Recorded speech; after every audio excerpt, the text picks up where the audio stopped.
Welcome back, listeners, to Learning from Friends. My name is Cade Curtis, your tour guide on this lovely adventure that I like to call Learning from Friends. I appreciate you all for coming back in with us, as you do, as my loyal listeners, and those that are brand new to the podcast, welcome.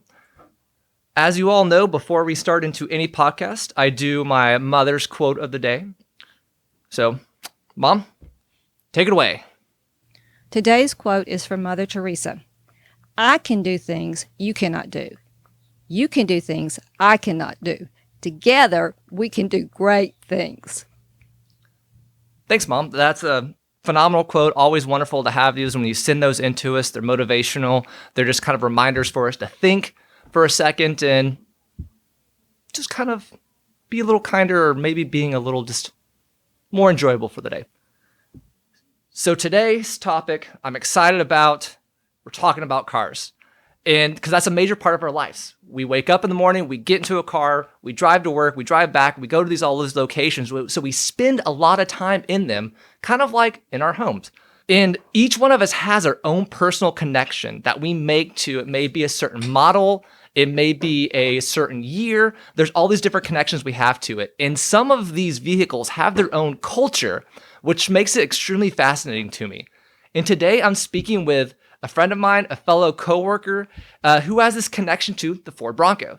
And we're going to sit back and we're going to talk about his journey and learn a deeper appreciation for the Ford Bronco. Mark, welcome to the podcast. Well, thank you, Cade. It's a pleasure to be here. I'm happy and excited to talk about Broncos. Now, Mark, tell us a little bit about yourself, because if this audience has no clue, maybe like 0.5% or 2% know who you are. My name is Mark Blake. I live in Woodstock, Georgia. I am 55 years old. I work at an alternative school with autistic children, and I love it. They teach me a lot more than I teach them. I have a son that is 18 years old. He goes to Kennesaw State University and is playing on their Rocket League team. Besides that, I'm dating a lovely girl named Sarah, and life is good. That's the best way to call it right there. Mm-hmm. And we got to work together for 3 years, maybe 4 years before I kind of left out and kind of going back and forth. And it's always the lessons our students teach us is nowhere else in the world can you be able to kind of get that, because children on the autism spectrum really show you they appreciate those small little things in life. Absolutely. And well put. It's so good to kind of have that. Now, Ford Bronco. Ford Bronco. Let's do it. Where did you first see a Ford Bronco? Like I said, I live in Woodstock, Georgia, right outside of Atlanta. But I grew up in Burke, Virginia, which is right outside of Washington, D.C. Went to high school, Lake Braddock Secondary School. And at the time, it was the biggest high school in the state of Virginia. Had 7,000 students there. And going into my senior year, I'd never seen a Bronco, never knew anything about them, never knew what they looked like. And I saw a Bronco in the parking lot, and I was like, it intrigued me because of the body lines and the way it looked, and it was just something different. It was a big, Lego, big square, just a box. I'm like, oh man. It was light blue, had a white top, and had probably 33-inch tires on it. It looked very nice. And so I inquired about it, and I found out that it was obviously a student I went there named John Clevin. So I went and talked to him. He told me a little bit about it, and my obsession and fascination and love for Broncos started in 1985. Do you remember what year that Bronco was? What your model it was? I think it was a 67. Yeah, they came out in 65, so that's like a very young model on that. 66 or 67, because I know it had the windshield hold-down pin on the hood, which they only made that for 66 and 67.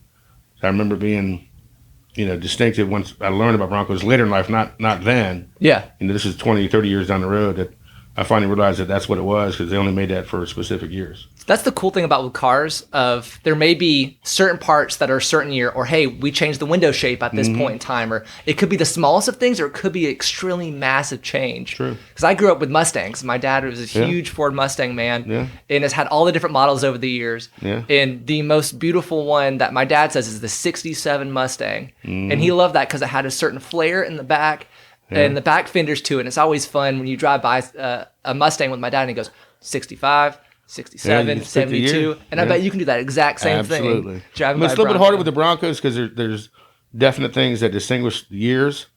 But besides and I think it's called a tie down. It's just like a U, or actually like an N. It's just in the hood. And that's what if the windshield can fold down, it ties to that. But other than that, there's as far as distinctive factors, there's because they made 3 different body styles of Bronco. They made a Roadster, which had no doors and no top from the factory, and had a soft top on it, soft Nice. doors from the factory. They made a half cab, which is just a passenger seat and front seat, no back, and it had a back windshield and it had a little bed in the back of it. It's called a half cab. And then they made a wagon, which is just the one that has a hard top and has the back seat. So they made 3 different body styles. Wow. From I didn't know the different body 66 styles. to 77. Wow. And then they stopped making it in like 95 for a little while. They did stop making it in 95. And they brought it back, what, it was 2020 or 2021? What's funny is there's a great event called the Bronco Super Celebration that I've been to for, I think, 18 years, 17 years. And they had the new Broncos out 5 years ago. Wow. Prototypes. They kept teasing us, but they never put it in production for a while. And the people didn't understand why, but the people that go to this, they only had it there. Like, it wasn't open to the public, and you couldn't, wasn't in magazines, it wasn't, and they brought it there as a kind of a model just to kind of let you get So connected. we've seen it for years and years and years, and then all of a sudden now it's in, production, and people are just, It's an amazing. It's got a following. It does. That's the whole thing for sure. The event, you say it's up in Pigeon Forge every year? Pigeon Forge, Townsend, Tennessee. Yep. And you said that how many people typically wind up showing up? Last year there was 850 Broncos, so there's probably, I don't know, 1,500 people, and they rotate in. It's a 3-day event, so there's people that come and go, and they have a show and shine, and they have different stuff and events going on. But they do a ride. I think it's called Dragon's Tail, which is 132 turns, 119 turns. Yes, I know that area. And it's pretty intense. I've been on it, so you got to check your brakes and make sure everything's good, because it's not dangerous. It's just you got to have your car and your Bronco. Oh yeah, because you're going right from side to side to side. That's a lot of motorcycles love driving that because of that point of you get to actually cruise and feel the road. Yeah. Well, Bronco, that trail was good for motorcycles and Broncos, because Bronco has one of the, as far as turning radius, like you can turn in the cul-de-sac and you have room to spare. Huh. I didn't know that. The Dragon's Tail has so many different, turns, and at the bottom you just got to turn all the way around. Most vehicles would have to put it in reverse and do, a 3-point turnaround. Broncos can turn on a dime and have room to spare. They are a smaller body, aren't they? Just by like it's like a foot or two in order from like on both sides of the fenders, so it makes it a little bit smaller. Yes, it is a narrow wheelbase on both the front and the rear axle. Now, is this like, what was the idea whenever they made the Bronco? Because you had the Jeeps, you had all this other ones that were kind of out there. Do you know a little bit of that history of why the Ford Bronco came to exist? I do. They just like other vehicles and car companies, they were in competition with Toyota Land Cruiser, Jeep, the Chevy Blazer. Were producing those, and it came up because of the other car companies were coming out with similar type of vehicles, so they were in competition with them. And I would say that the Bronco enthusiasts and the love for that body style has stood the test of time, because there's more of a love for that body style as opposed to all the other body styles that came out those years, like Toyota Land Cruiser and Jeep and Chevy Blazer. There's more of a following in the Bronco world than there is in all those other cars combined.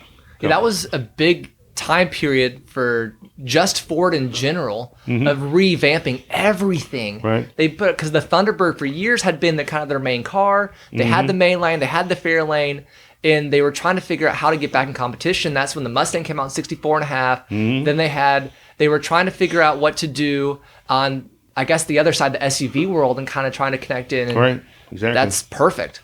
It's funny because the Mustangs, like you mentioned, there's the Bronco seats and the Mustang seats they're the same. Interchangeable. They're interchangeable. And same with the engines and other components from the Mustang and the Broncos are interchangeable.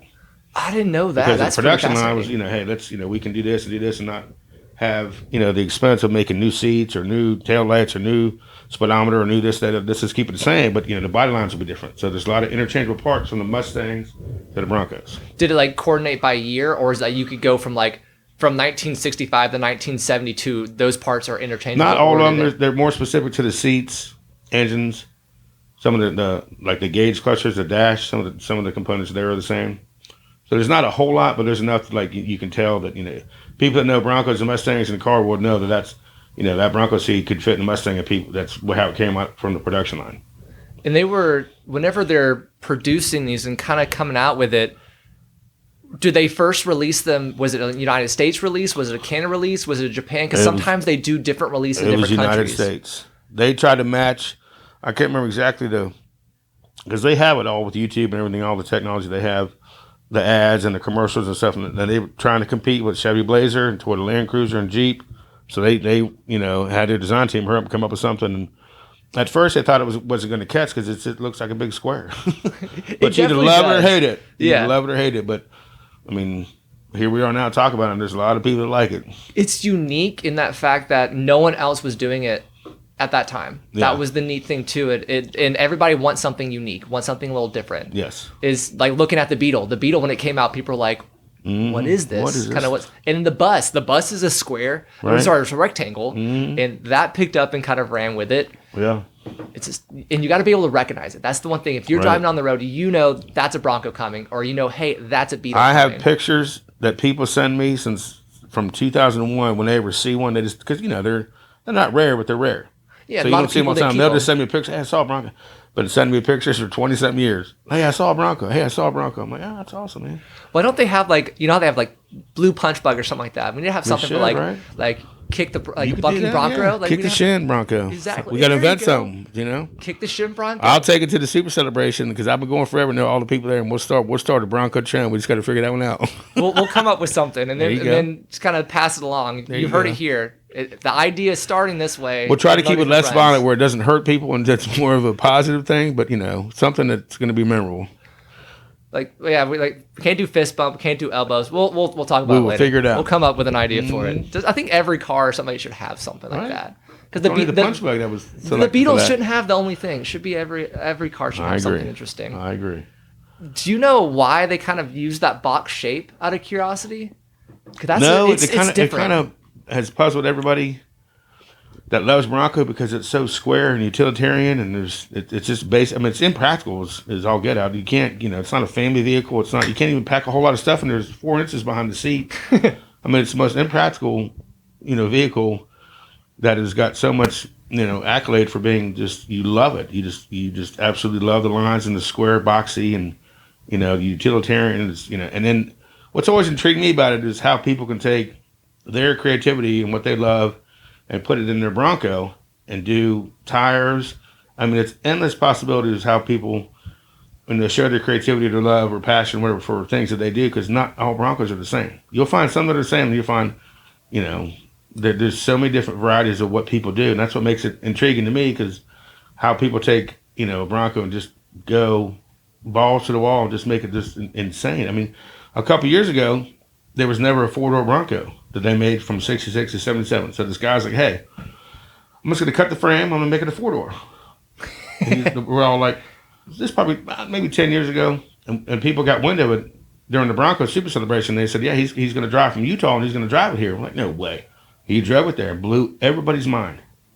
And now they make 4-door Broncos. Not Ford Motor Company, but aftermarket companies. Because there's about 25 to 30 companies that solely make a living, pay their staff, just reproducing Ford Bronco parts from 1966 to 1977. I can say that again. There's like 25 or 30 solely. That's amazing. That's it. That's all they do. And they're huge. In the normal car world, there's no normal car world. But a lot of the collectors want all original. They want the whole thing of it has to be this specific thing, and all the VIN numbers need to match this, and so there's that has to be that kind of perfection there. So in the Bronco world, it's more of how much can I modify, how much can I change it. It's almost, you mentioned the word, it looks like a Lego. It's like, hey, you can build your own style, I guess, with your Bronco. Just like in the car world, in the Bronco world, there's resto mod, which is you restore it, but you modify it, and you can modify it just however you want to. But it could look like it came from the factory, but you could have, a Coyote engine in it, but you never know until you open up the hood. So it's not original, it's a resto mod. And they have rotisserie nut and bolt restoration, which is they take it down to the frame. They take every nut and bolt washer, hose, clamp completely off. And it's called a nut and bolt rotisserie restoration. That's the highest quality you can ever get. That's the ones that sell at Meekin Auction or Barrett Jackson, which they had 2 that sold 2 months ago for $398,000. It's insane how the Bronco world has gone from, just a production company that made Broncos that people love to where it is now. It's just, it blows my mind, and all the people that I associate with in the Bronco world are just, just constantly, and it's nothing that's it's not plateaued. It stays the same. There's always something new. There's always something different coming out because you can, like, oh, what else can you do? What else can you do? Well, they keep doing just what really? There's they blow always your more. minds. It's like what? Like we all get so excited going to the Bronco Super Celebration because there's always going to be something new. I mean, something's just going to blow our minds. There was one guy that made a Bronco out of oak wood. The frame was metal, of course. And he made the whole entire Bronco and a golf cart to match it out of oak, and it is amazing. Was it able to be drivable? Yep, it's roadworthy. It's DOT approved. It's all made out of cherry wood, and it's stained, and it is absolutely beautiful. And all the body lines are the same. Whatever could be wood is wood. Bumpers, body, roll bar. I mean, everything is except for the frame that has to be metal and tire and other stuff. But it's a work of art. He got so much notoriety and just people were bowing down to him like this is amazing. Yeah, that's the creativity. Like, yeah, as you it said, blew it's people's endless. minds. We were like, "What is that wood? No way!" I mean, you get chills thinking about it. Like, yeah, it's wood. It's maple. I mean, it was amazing. And maple is a great solid wood to be able to use because it is more sturdy. It can be able to deal with the water elements a lot more. It can expand and contract a little bit. Exactly. It's easier to kind of warp to kind of get there into place. Yeah. Now, he got a lot of articles, and there's a Bronco Driver magazine that people are in the Bronco would subscribe to, and he's had numerous articles in there. When he first started doing it, people were following him. It was just, they couldn't get enough of it. You were mentioning earlier of the different models that were there. Is there different generations that they kind of say, like, oh, this is generation 1, this is generation 2? What is kind of those split years on generations? Generation 1 is the one that I have, 1971, and they made those from 1966 to 1977. That's generation 1.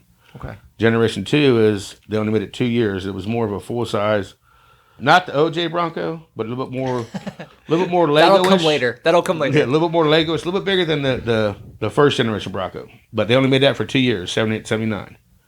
And then after that, they made Generation 3 Broncos, which is the OJ Bronco, which is 1993 Bronco. And then they made that from 1980 to 1996. And then they stopped production, and then they came out with the Generation 3 Broncos in 2021, which is the one we have now, which people are going nuts over. They're a little overpriced, I must say. Yeah, there's a lot of cars that are coming back that have been out for a long time to circulation, and they're bringing them back. And I think they're trying to catch that nostalgia phase of that started out really high, and then we'll lower the price back down as kind of time's going along. Right. Because I think this is the 50th year of the Corvette Stingray, I think it is, and gosh, the price on that thing is astronomical for it. Right. If you just slap like 25th or 50th anniversary, or hey, it's been gone for 20 years. Yeah. But nostalgia is a big factor entirely because you made that connection to it. You've made that kind of process for it. Now, you said yours is a 71, correct? Mine's a 1971 and a half. Now, from what I've been told, that is the year that they switched from the Dana 30 front end to the Dana 44 front end, because I have a Dana 44 front end. So I was on the cusp of when they switched. The Dana 30 front end is a little bit weaker. The gearing's different. It's just not as sought after as the Dana 44. It's just more sturdy and stout. So I had to be told how to distinguish a Dana 30 from a Dana 44, which mine's a 44, so it was easy to tell the difference. But I didn't know that until I had it for 3 or 4 years. I didn't even know it. Do they? Well, I've only heard of the Mustang being a half year. So do they have other half years for like? They do Ford for common? engines, and I think for the front end. All Broncos come with a 4 9-inch rim, which is sought after for hot rods and muscle cars. They put it in everything. It's just a sturdy, stout. You can smoke the tires and just it's bulletproof. You won't blow it up or disintegrate it. But I think there's as far as other things that there's different engines. The first engine they had was a 170 inline 6-cylinder, which had no power. Yeah, so they were like, what the hell? So then they had a 289. I'm not sure what specific years they changed their engine sizes, but they went from 170 to 289 to 302. Just like the Mustangs have a 302. Yep. A lot of similarities in that. And that I guess kind of makes sense whenever you come up with something new that you want to modify. Okay, cool. The line of production's still here. We've got some that haven't made it out yet. Let's go and bump it in here. Kudos to their not design team, but I guess their head of department, whatever, and said, hey, listen, let's just take this. We can put the Bronco engine in Mustang or vice versa, because 302s are pretty stout horsepower motor, and they are solid. It's good. They'll Even move. the Mustang or Broncos, they're not. The Bronco doesn't weigh a whole lot more than the Mustang does. Yeah, they're more compact, so I guess the weight's a little more kind of centered there. Mm-hmm. So I guess that kind of makes up for that little space because the Mustang being lower to the ground, longer area to it. Then you've got the trunk that you don't have inside the Bronco. Yes. You can't even fit a cooler in the back behind the seat. I wonder why they made it so No small. space. They didn't get that. They did not get that much thought. But hey, that's okay. We're not going long distance with it. If we do, we're got a luggage rack on top. What was the first Bronco you owned? This one. I've had this one for 22 years. It's the only one I've ever had. Did you buy this after you said you've been going for 18 years in a row of going to I'm going to say it wrong. The Bronco Super Celebration. Bronco Super Celebration. I'm going to get it right by the end of this. I'm going to get there. So did you buy this kind of before starting to kind of go in getting into this after so long, or what kind of led to the purchase of the Bronco? I did. I graduated high school in '86, went to college and came up from college, and my twin brother and I started a movie camp with my father, and going from my house in Burke, Virginia to my sister's house in Manassas, I would always go the same route, obviously. And one day I saw a Bronco for sale, and I was like, oh. I said, okay, and it was out there for, a week or two, and I finally stopped by and asked the gentleman, I said, hey, what are you asking for? He didn't have a price on it. He's like, $3,500. I said, well, I noticed you had a for sale sign. I said, how about I move you and you knock off $1,000? He said, that's fine. Perfect. So we moved him with Blake and Sons moving company, and I bought it for $2,500. Always back barter. in 2001. Yeah, I mean, no brainer. I should have actually taken $1,500. But I had every single solitary original piece that he took off this Bronco. I have the VIN tag. He gave me the metal he cut out for the fender flares. I have the original seats. I have every original part that came off that truck. I have, except for the steering wheel because I threw it away because I didn't know, what I was doing back then. We never do when we start working on. I regret that one.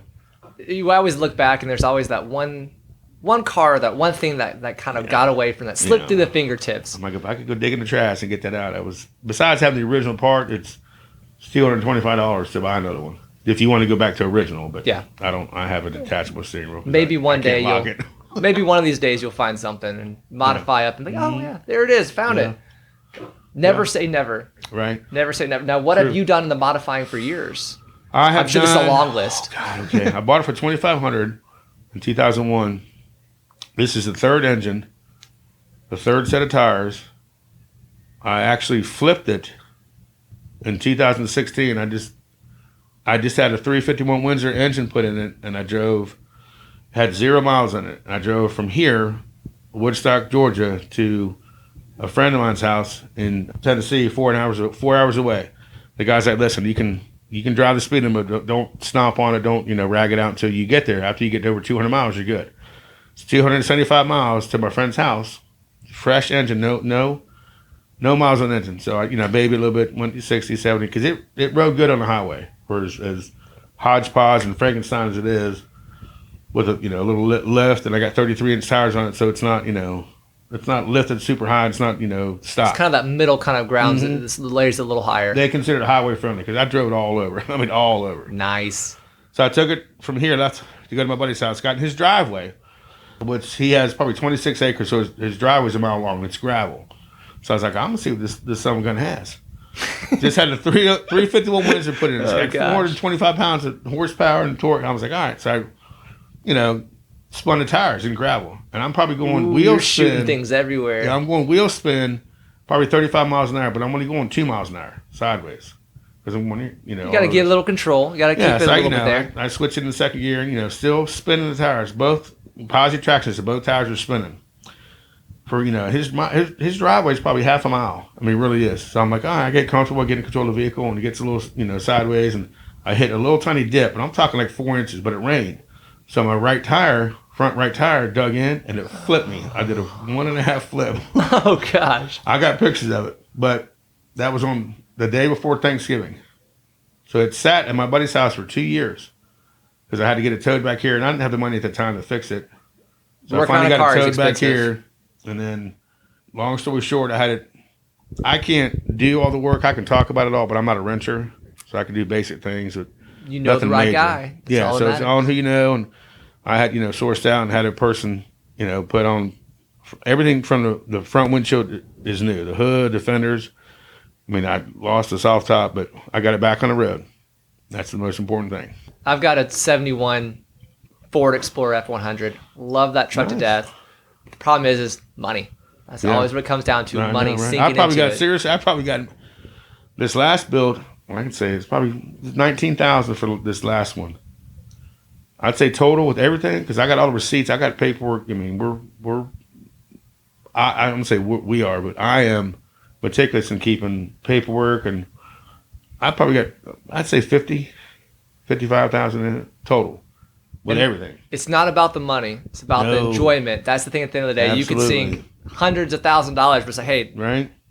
It's what matters to me. And that's what a lot of people, they get it's frustrating as in a resale when you go to resell something because you feel bad because you know that person sunk 60, 70, but it's only worth about 15 or 20. And you're like, you hate it whenever someone's beating you up saying, well, I'll give you 12. Or like, do you understand that I've got $70,000, $80,000 into this car?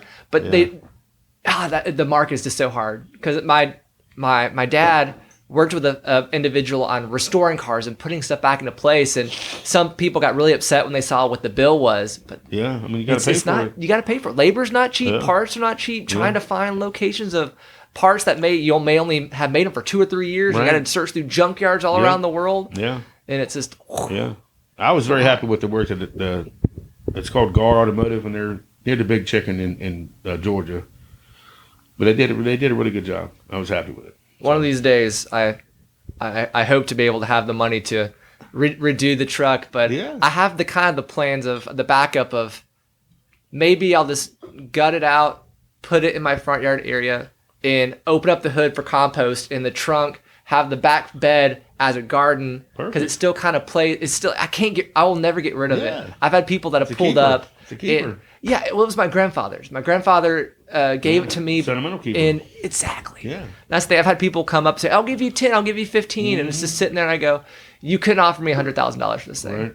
You can't do it. Yeah. Because I thought about one time, probably 10 years ago about selling it. The Bronco market goes up and down. Right now it's at an all-time high. It is absolutely ridiculous what people are getting and paying for Broncos because they're so rare, the older style ones. And my son was like, you can't sell that thing. I was like, what do you mean? He's like, well, we have so many good memories in that. I was like, okay. He's like, do you remember when we drove and the hood flipped up? I was like, yeah, I remember that. I was driving the car. He's like, yeah, you can't sell it. I was like, all right. So I didn't sell it. I kept it. And, I saved it. It took me 2 years. I saved up money and then I finally had it, built back up so I could put it back on the road and be safe. Yeah, that's the key thing, the safety to it. Because really, all you've got inside there is your roll cage, right? Yeah, because back in the day when I first got it, probably 2-3 years after I got it, in Virginia, and 495 and 95, there's, it's a little, like here, it's a little hectic. So I didn't have power steering or power brakes. And I was on 495 coming home from work, and a Volkswagen Bug cut me off, and I had to jerk the wheel super hard, and it's no power steering. So you got jerk. Really did jerk. I got up on 2 wheels. Dang. I was like, oh, put it back down, drove home. At the time, I was married, and I said, listen, I got to get, I'm unsafe. I need a roll bar. I need power steering, power brakes. I said, it's a matter of safety. Yep. And I wasn't trying to, BS my wife. I said, listen, I don't want, I put it up on 2 wheels. She's like, oh, so I got power steering, power brakes, and a roll bar. It makes a big difference. I got racing harness seatbelts. So they're like the same things that NASCAR guys have. So you're locked in. You're ready to go. Mm-hmm. That's the only thing that saved me when I flipped it because it wasn't super, super tight because, you don't make it super tight. I'm not racing it. So it had just a little bit of snug, a little bit of flexibility to where I flipped it. My head hit the roll bar, and I had a knot the size of a melon. But still, that saved my life because I would have, going across the chest is good, but having both sides being able to hold you in. Here, it's latched right here. I mean, you're in. You're safe. It's like the ejector seats. So like if you in like a military airplane, you shoot you up, you're staying still. You're not going anywhere. It's funny to watch people try to, figure out how to latch it and hook it. It's simple when you know how to do it. Isn't it 4 parts to be able to kind of 4 belts? It's a 3-point racing harness. You're very safe. And I thank God that I put that on because right when I got by in that guy's driveway, John Kahn, I was like, all right, let's. And I was like, oh shit. John, my friend, is watching the whole thing in the front windshield or his window of his house. Oh yeah, when you were coming up the driveway. Day before Thanksgiving, he's sitting there and he's watching me. So he sees me come up his driveway and then flip it.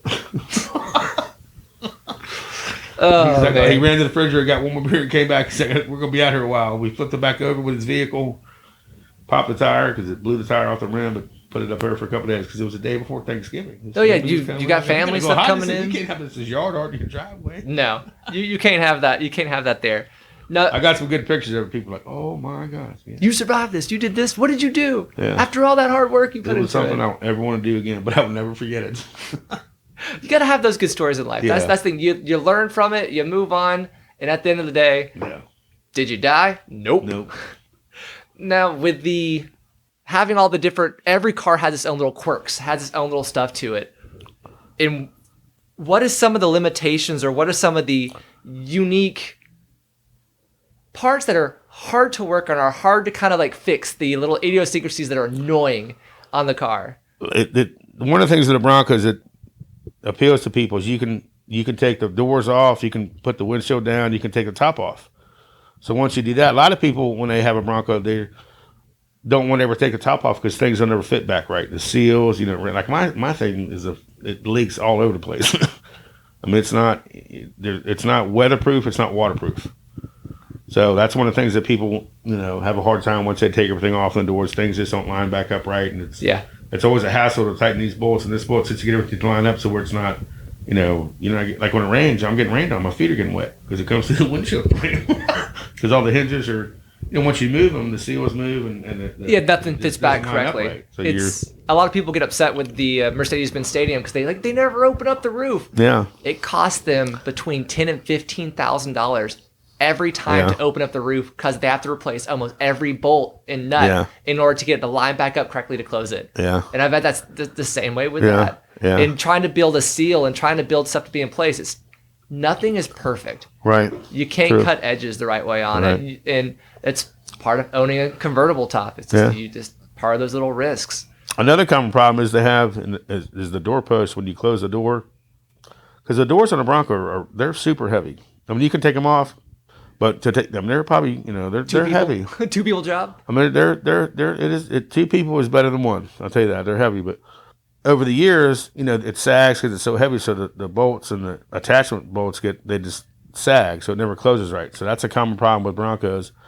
I had the same thing happen to mine, and my friend and I talked about where I flipped the Bronco at his house in Tennessee. He said, "Listen, I got some buddies up here, Tennessee people that they can do everything." He said, "They'll do it for you." I was like, "Really?" He's like, "Yeah, just buy the parts and bring it up there, bring it here and we'll fix it." So I bought the door posts. And this is a huge thing because you have to get everything lined up and you have to know what you're doing. With any working on especially stuff. with Broncos, not just with cars, just with Broncos, because you have to get the angles right and this, that, and the other right. And so I was like, okay, I'm gonna order the parts and we'll figure out a time. So I went up there, and 3 days, these guys after work at my buddy's house had a great time and just hanging out. We did cooked out, barbecued and stuff, and they saved me thousands and thousands of dollars, and they did it like it was no big deal. That's the fun part when you get a group of people that really enjoy what they're doing, and you got a community of it, and they just sit down and let's do it. They're all Bronco people, like a lot of other car people. They'll help you out in a heartbeat if you need something. Everybody helps everybody. Everybody. That's one thing that we need more in the world of everybody helping everybody. Just find your people. Right. Not everybody just trying to make get ahead. Just help everybody. Just don't be a jerk. I think that's the biggest lesson in life. Just don't be a jerk. Absolutely. I agree 100%. But it's hard whenever you see all the bad in the world, and we miss out on the kind of the good that's there because that's all they advertise is the bad on TV most of the time, unfortunately. That is true. Sorry, we'll pick back up on that. That was a down kind of like sad point for a second. Oh my gosh. So they do the windows that you have on the Bronco whenever trying to replace them, can you get those easily, or is it hard to get? They're very easy because all the glass is flat. Okay. Oh, I see. I know some of the cars had the curve, some of them didn't, and that's nice. I had a windshield get broken, cracked when I was going to work, and I called not Safe Auto, but whatever company it was back then, and they just came out and cut it because it's just flat, just a rectangle piece of glass. They did it, for $250 while I was at work. See, that's a win there to be able to have that, having universal parts. Because you said, was it the Mustangs be interchangeable parts back and forth on that? Having that capabilities is so nice because you look at some of the we mentioned I mentioned the Volkswagen earlier of getting a window for the bus, the curvature of those windows. You have to almost get lucky to find somebody that maybe has one that you can be able to get that one window. It may cost you about, oh my God, more than a vehicle. $300, $500, $1,000 just to go get it. You may have to drive all the way across the country to find that. So parts are pretty easy to find and be able to get, if not make them, to modify them, I guess. Oh yeah, like I said before, you would not believe. There's probably more than 25 or 30 companies that just solely, a lot of them have now just branched out to the second generation, 78, 79, because there's a lot of parts that are, it's a big market. You might as well expand a little bit, but it's as easy as that. And then there's what has surprised me and shocked me is of how many companies are just solely restoring Broncos. Like you say, hey, I want you to restore this Bronco, and here's the spec sheet. So you give them what you want. Here's the engine I want. Here's the interior I want.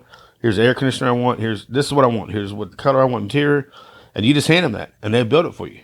And there's so many companies that are, there's more. There's one that just came out here in Georgia. I can think of probably 5 or 10, 15 that just solely restore Broncos for people that, want their Bronco restored. I like little boutique shops like that do that. It really does kind of make that big change here. Yeah, it's pretty neat to me because this is such to me.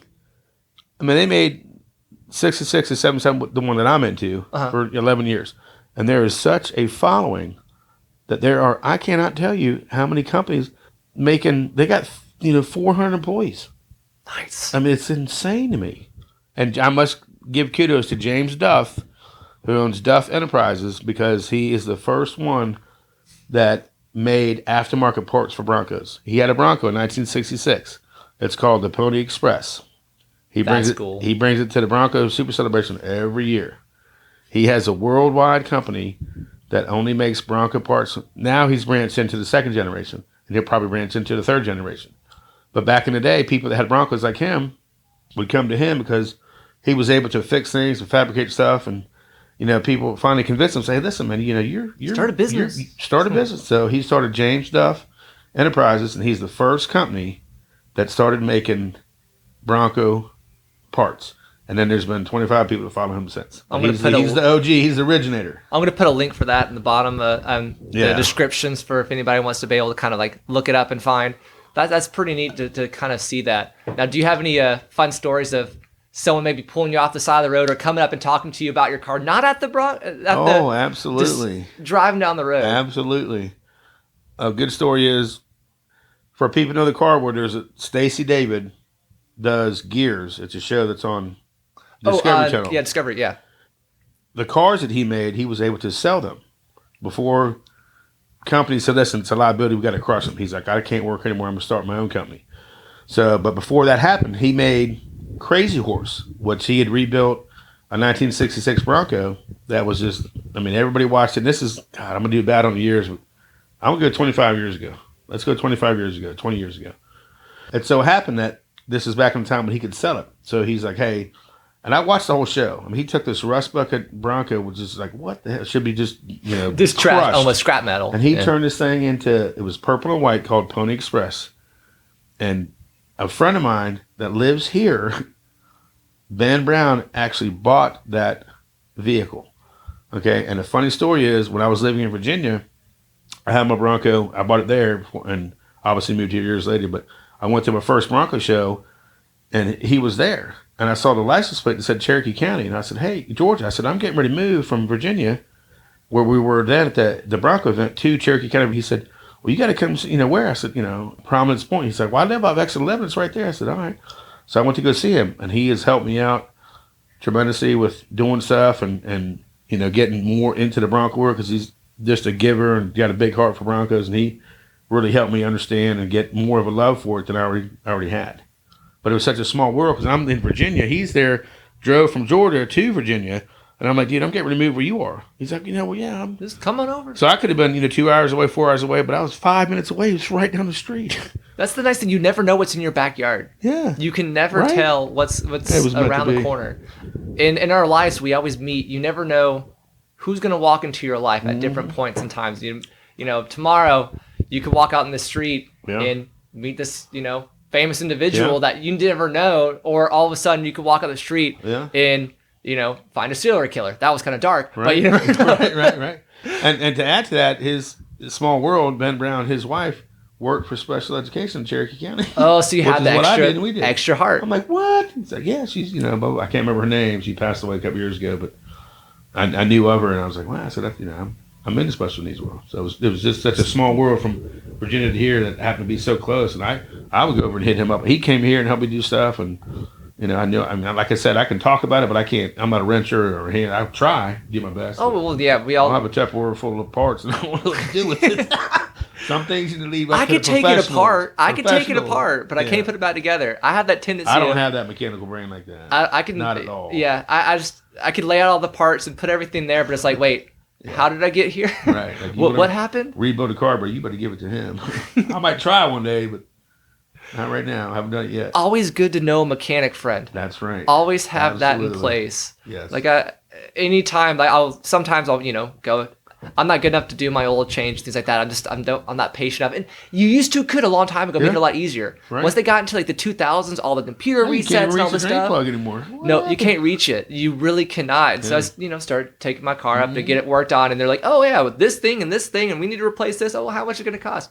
Oh, $225 just for this is the parts, and it's going to cost $400 in labor." And I'm like, "Hey, I'm going to call up my friend. What's the parts you need? Okay." How about I pay you in? We'll go down to the liquor store and we'll pick up $100 worth of your choice Absolutely. and then we tear it apart. We spend 3 hours, as you said, having fun, kicking That's back, right. and you Yep. need to leave with your car fixed. That's right. But man, that's really cool to be able to have that kind of friend down the street to do so. Yeah. I'm going to jump backwards a little bit Sure. further and kind of cut us back from Broncos, and then we'll come back. Sure. Just because we all have different car stories and car experiences. Sure. Who taught you to drive? My dad did. He was a driver's ed instructor at Jeb Stewart High School in Virginia, and I learned from him. He taught me to stick shift first.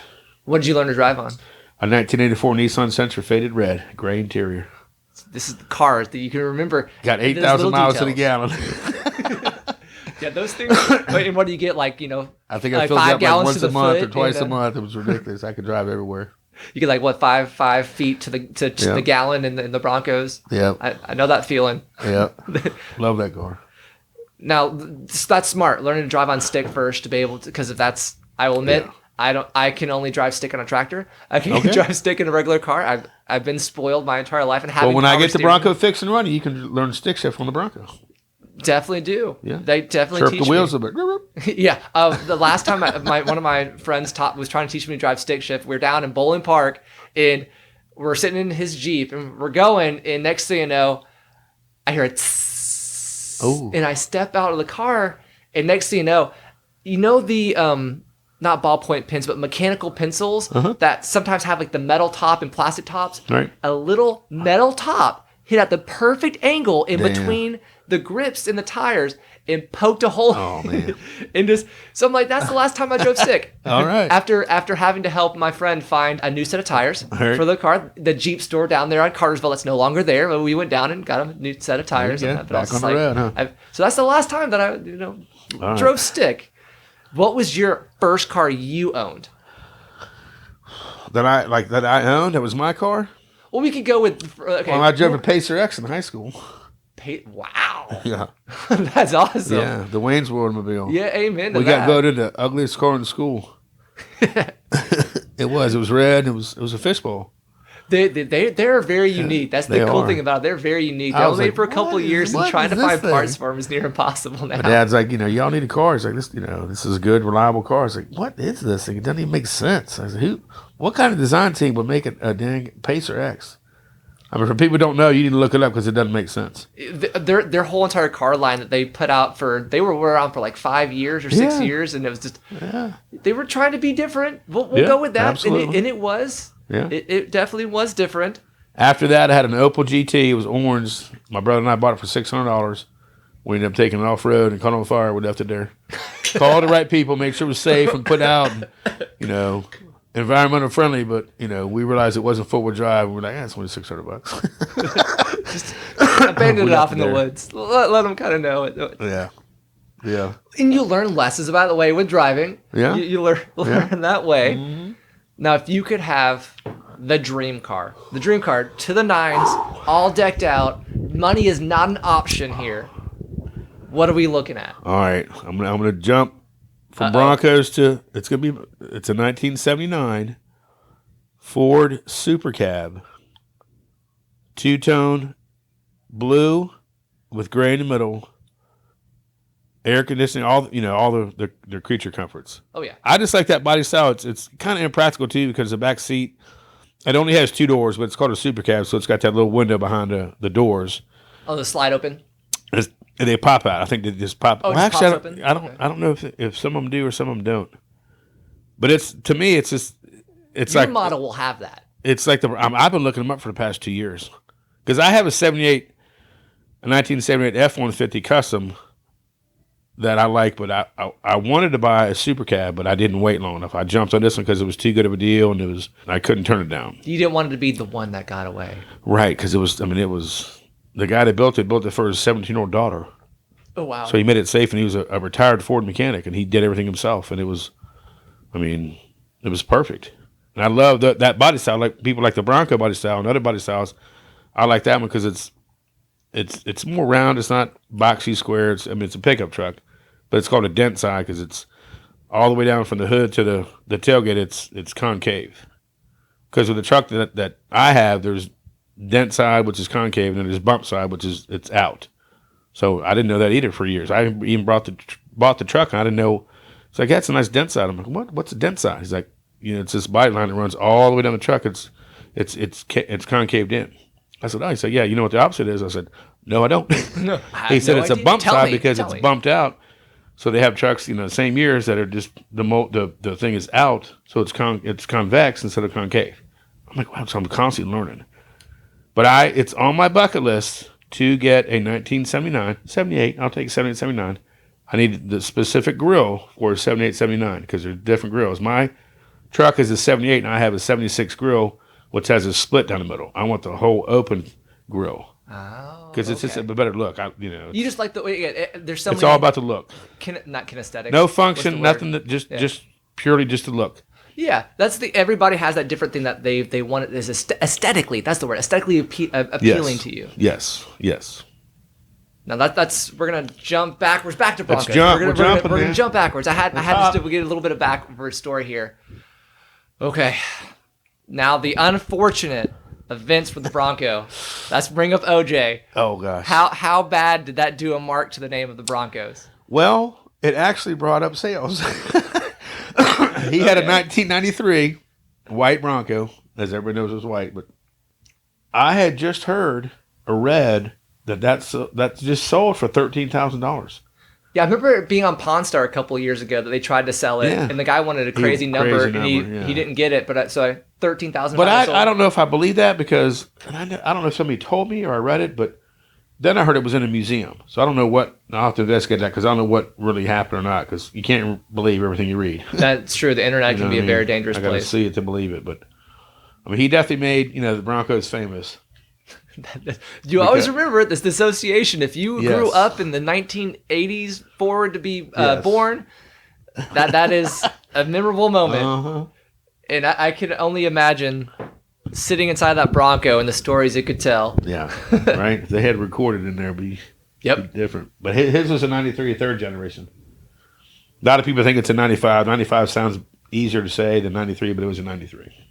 And then Same kind of body style. I mean, it's all basically the same. 96 was when they stopped, and my brain goes, OJ did it. But Right? OJ made it stop. Shame on him. we'll blame it on The OJ. glove didn't fit anymore. Now there's some terms not terms, but the models you were saying, like the Pony Express and stuff like that. Is that like the custom? Like someone made a custom name for it? Is that like a special edition or something like that they kind of had? The three different body styles they made? Well, no. The earlier The you Pony said the Express. Pony Express, and you had kind of mentioned, is that like somebody's like just their name for it that they kind of made, or is that something that is an addition from one of your boutique people or something like that? Yeah, this that guy, makes it- James Duff, he, like I said, he had this 1966, it was a half cab. So it had a little bit of it was a pickup. So you had a driver's seat and a passenger seat, and it's called a bulkhead. It goes right behind you. And then from that point back to the rear bumper, it's just a bed, like a pickup truck bed. Okay. But what he did was he had that was his first Bronco he ever had. And he had transitioned that into, he named it Pony Express because Broncos, the logo on the Bronco is a horse, Yes. like Buckham Bronco. So he just named it Pony Express. But he is modified. He has a 351 Windsor engine in there. It's probably got 800 horsepower. I got to drive in it with him when he brought it to one of the Broncos Super Celebrations, and he was giving people tours and rides in it. And I got in there with him, and it sounds like a jet engine in there. I can believe 800 horsepower. That is ridiculous. Going to chase you out. You're looking at like a Hemi engine sitting there right in front of your feet. Yeah. He probably brings, I don't know, 8 to 10 Broncos when he comes to the Broncos Super Celebration from his company that he builds and makes, and he has all the parts that he makes on display. There's 15, 20 companies that come do that. Wild Horses, there's James Duff, there's Thomas Bronco Park, there's an astronomical amount of companies that come to Broncos Super Celebration and events all over the United States. They got to get their name out there. Yeah. They got to. That's the whole thing of advertising. And the more Broncos you bring, the more ideas you get, more customers you get. Yeah.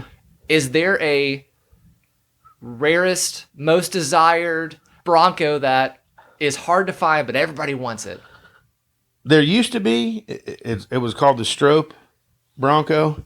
I think it's STROPPE. And it was only made for 2 years, and it was a Baja edition. And Bill Strope, and I can't remember the other gentleman's name, or if he was for Ford Motor Company or another motor company, but those two got together and they made the Baja Special. And it was only 2 years. I think it was 2 years that they made it, but it came factory with a black, flat black, or matte black, so the sun didn't reflect off of it. Gotcha. And it had a specific paint job. It came with a roll bar, because the Broncos back in the day, they never made one with a factory roll bar. This one only for, I think it was 2 years. I'm stuck on 2 years. It might not be 2 years anyway, but it's called Bill Strope Broncos, and that's what it said on the side of the truck. Those are very sought after because they only made them 2 years, and there's not a lot of survivors. So those are, I don't know how it is nowadays with those, because it's gone so far. And markets change all the time, going up. Those used to be like they had a blue top. The hard top was blue. It had a flat black hood, and had orange. It was different colors, and it had different interior. There were certain things. Yeah, he's like, we want to make this highway friendly, but we will make it off road friendly. We make it safe. And these two guys got together, Bill Strope, and I can't remember the guy's name, but those are pretty sought after. But as far as all the other ones, there's not really ones that, like the Roadsters, the ones that came from the factory with a soft top and soft doors. They did not have hard doors or a hard top. Those are pretty rare. They're called U13s, Roadsters. Okay. Like the VIN tag on the doors, it says U13 Roadster. Those are pretty rare. Especially if you can find one of those with the soft top and the soft doors, original, that's, it's a time capsule. Yeah. They're hard to find. Yeah, especially over the years of, if there's, accidents going on with the things, and sometimes, because I heard they're really top heavy at times, so they can be able to they can flip and roll. So I can imagine how many kind of made the junkyard from time to time on it. What do you see as the potential future now that we've got the Bronco back? Where do you think there's going to be an electric one made? Do you think there's going to be what's the plan for the future? I would say that the third generation Bronco that came out is the Census. If I had to speak for the Bronco world, which is a big world, I'm going to try to do it justice. It was hard to emulate the 66 and 77 Bronco style, and they tried so hard with the Gen 3 Broncos that you either love it or hate it, because it was, you can't imitate or you can't design the same thing twice, but you can get close to it. But the Censuses and the Bronco they were so close that they were so far off. Okay. So it's like, it's not a Bronco, but it has Bronco script on it, and it is a Bronco, but it's not, we fell in love with it. Just a square, utilitarian. You can't put a suitcase in the back. Just not practical at all. But they, it was such a big hype, and I think it worked against them because they, like I said, they brought prototypes and they brought other stuff that they built up such a hype that we were waiting for it, and then we were kind of disappointed. It was like, oh, they tried so hard, it did so good, but I like the older ones still. That's the But they have a cult following too. I mean, everybody has a car club in some form. I check eBay and Craigslist probably 3 times a day, and they're selling for 80, 90, 110, 120,000 all day long. Oh, all day long. One day I hope that I can be able to drop, $100,000 on a car. Yeah. But the way We'll inflation's wait, going, 15, 20 years when they're like, 30, doable for us. this is true. But inflation by that point, maybe $100,000 may be actually normal for a car price. I mean, the pricing and how people, factor in, it is rare. Yeah. The Broncos are rare. But now what's gotten me is, especially on the price and how things have gone up, is probably the past 4 or 5 years, people, there's this. If you want to bring a Bronco there to sell, this is where you're going to sell it. If you want to bring parts, the Bronco Super Celebration. This is where you That's go. where you got to do it. To get, it sold or bought. So they had Broncos last year that were, just rust buckets. But people were buying them? But $8,000 and $10,000. They had one company, I think it was 3 years ago, I can't remember. Was it Velocity? It might be Velocity. That made a four-door Bronco. They put a Coyote engine in it, which Coyote engines are, they go in a lot of different vehicles. Oh, yeah. But they made a four-door Bronco, okay? And they brought it there to the show just to reveal it. And it was at Mecum or World of Wheels. It's been shown everywhere. And there was a guy that was just walking around. He's like, hey, I'm going to buy that Bronco. He bought it for $275,000. He told the people, he's like, hey, man, I'm going to buy this thing. He's like, it's not for sale. He's like, well, how about, what's your asking price? And the guy's like, this an astronomical number. $300,000. He's like, I'll give you $275 right now. The guy's like, sold. That's always the dangerous part. I was there. I was really close to him when all this is going down. I'm like, that's a dangerous. Whenever someone says, put a number on it, put a number. You always shoot high, but 300,000. Whenever you say that number, be prepared to lose it. That's the thing. So he had to say it. He's like, sold. He sold it right then.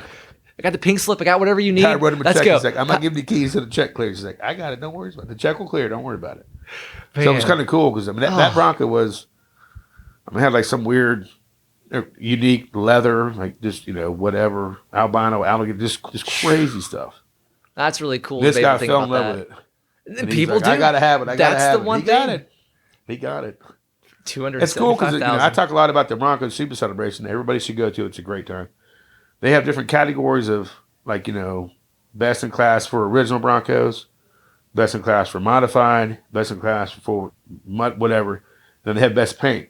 And I remember one of the years, I can't remember what year, maybe 12, 13, they had a Renegade. The Bronco was called Renegade and it had a rebel flag painted on the side of the truck, but it had rust painted on it.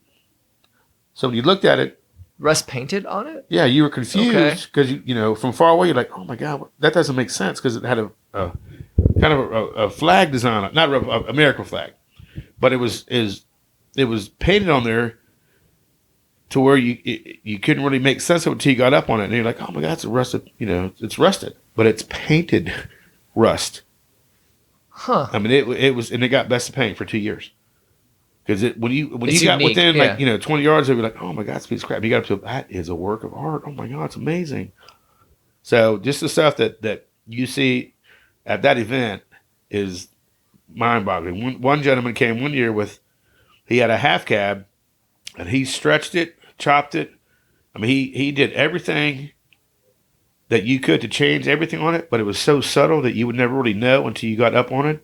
And you're like, oh my god! He's like, this is 4 inches long. This is what? And you would never know. But he did everything, but it was so subtle, but it's so meticulous, and so it took him years. I can believe that. Years. Getting the welding in place and putting all the little spots to make it flat. It was like an optical illusion. You're like, what? It's like, is that? He's like, yep. And he's like, yep. Is that? Yep. Did flush it can be. Yep. Yeah. He's like, it messes with it. He's like, it sure does. It looks normal. He's like, but then it doesn't. And it was awesome. It was one of the most talked about Broncos of that year because it was just an optical illusion. See, that's cool to be able to think about how people can spend that time and that innovation just to create something entirely new and innovative that people now know, hey, that is that person did that. They made that happen. Yep. They worked this in order to kind of get there. Yeah. Would you ever buy a newer one if the price came down to the right price, or do you got to stick old? You got to stick classic. I got to go old. I don't blame you. Stick classic. That's what you're used to. That's what you're setting your ways on it. I don't blame you. Yeah. Like I love if I could have. I don't remember the year. It's gonna kill me. It's 40 something.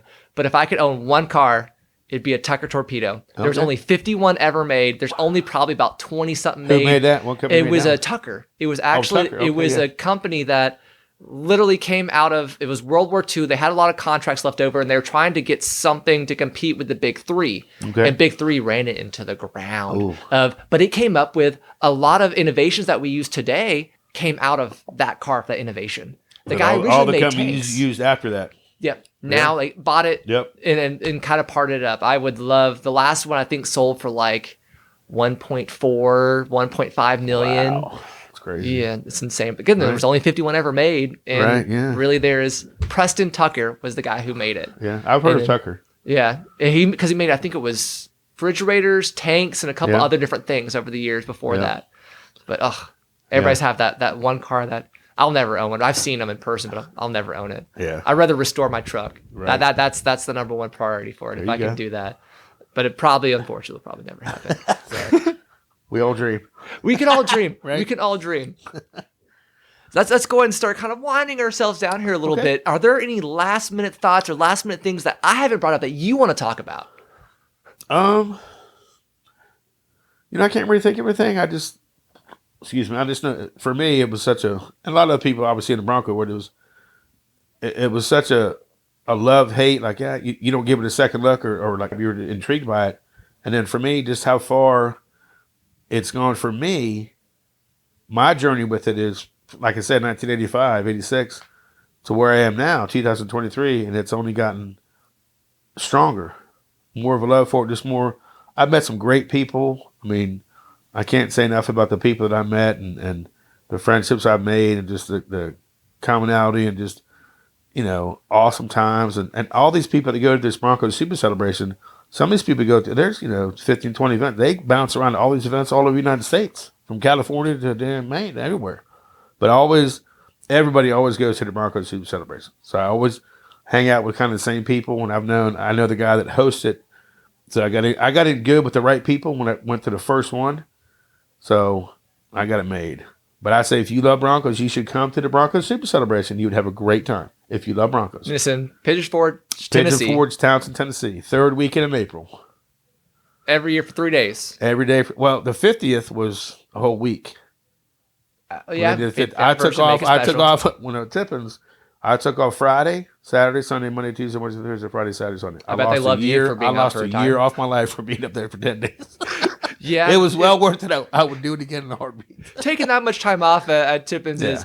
is, they're gonna miss you for being on for just 2 days. Yeah. But like I said, last year there was 850 Broncos, and they're projecting over 1,000 this year. So it's Growing in a every couple year. That's the weeks. best part. I've already got my hotel. I've already got people coming. I'm excited.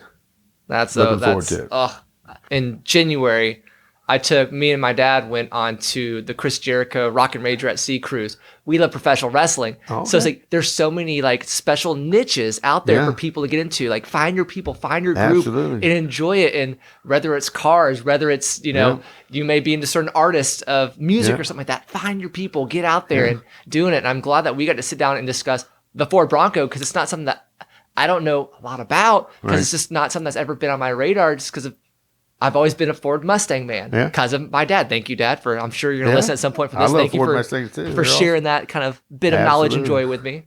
But, we could go on for hours about this kind of going in and forward, because just going forward, cars. Yeah. It's just, that's a part of If who I could we say are. one more thing before we pop off let's here. do this. Go to YouTube and type in Bronco Super Celebration, and they have probably 20, 30 clips, anywhere from 5 minutes to 2 hours. And just look at how many people and how much of a passion and love and desire that people show for the Bronco world. And you can take it from there. I'll see you at the Bronco Super Celebration. You need to get a sponsorship here just for you. Like, you need like t-shirts, you need like logos. We need to get that kind of in place. At this point, I feel like you should be paying me for advertising this. Oh gosh. I'm going to flip it in another direction here real quick. Just in a world like, the world that we live in, the world that we work in, with education stuff, do you have any words of advice just for listeners that you just kind of like share? Like earlier I said, just don't be a jerk. Like, what would be something that you would like to share with the Learning from Friends audience? life lessons here. Life lessons? Life lessons, about Broncos. life goal. It could be anything. We only have one life to live, and it's everybody should be treated with respect. It's not hard to just roll through life being a good person, doing a good thing, paying it forward. Because what you give out is what you get back. Wonderful words. Love it. That's always what matters. That's right. Thank you for giving me your afternoon on this kind of blackberry winter day that we're looking at here in March. What was it, 27, 28 degrees this morning? Yeah, 28 this morning. It's 44 now. And the wind chill factor, I'm sure. Last week it was 78. Next week it's going to be, 70. Just going back and forth. And I'm sure that it's, we've got probably 1 or 2 more weeks. I feel bad. My peach tree blossomed. And then now I'm like, oh no. And then it got bit. And so I'm like, okay, we'll see if I get any peaches this year as a result of that. But a lot of people are going to have that. Oh, yeah. So again, I can't say enough for thank you for coming on absolutely. here. It was my pleasure. I enjoyed it. For those listeners, again, if you would like to contact me or have any questions for Mark, send me an email and I'll kind of pass on and we'll kind of communicate back and forth and I'll connect you with him, especially if you've got some Bronco knowledge. I'm sure he would love to kind of hear some more new stuff out there. My email is Cade, which is spelled CADE, at learningfromfriends.com. You can find me on Facebook, Learning from Friends Podcast, as well. It's on Twitter. I have a Patreon page if you would like to contribute any money towards on a monthly basis or just make a one-time donation. I love it. As a teacher, we don't make a lot of money. A little side money helps. Yeah, every little bit of side money helps. I have my little side hustles from time to time for that a good I do. cause. Get it out there. Always. If you don't ask, you never know. That's right. That's the big thing at the end of the day. If you don't ask, you don't know. Right. True. And I do this as a hobby. This is just something enjoyable for me, and it's fun. Yeah. And well, you got a passion for it. It's good. You're good at it. You got to, yeah. Thank you. I appreciate that. Yeah. So just if you feel like it, If not, leave a good comment, share with your friends. Well, That's I think you'd be good at getting it. Because me, I could talk Broncos for 2 more weeks. You do a good job of getting people friends with that are their interests. If they just they're flippity gibbet. Was one of my favorite words. Overly excessive talking to a person. Flippity gibbet. I told my son, "You're flippity gibbet right now." He's like, "What?" It's an overly excessive talking to a person that diarrhea of the mouth. And they talk about stuff they love. Most people don't want to hear it, especially at the wrong times. But this is perfect because, I love Broncos, and you're doing a podcast, and it was great. Connects. That's the whole idea. Yeah, absolutely. And getting it out there. Maybe it'll open up a whole new mindset for somebody. That's always the big we're going to reach here. people, and it's going to affect people from this point forward. Always. That's always the key thing. Oh man. Yeah, it may have triggered a memory. It may have triggered something else out there. Yeah. That's the big joy. Other human beings. Amen. Here we go. Changing the world. There you go. One Bronco at a time. One Bronco at a time. One Bronco at a time. I love it. Again, my name is Cade Curtis. We're about to do our send-off here, and as you all know, my name is Cade Curtis, your tour guide on this lovely adventure I like to call Learning from Friends. And most of all, don't forget to let your curiosity fly high.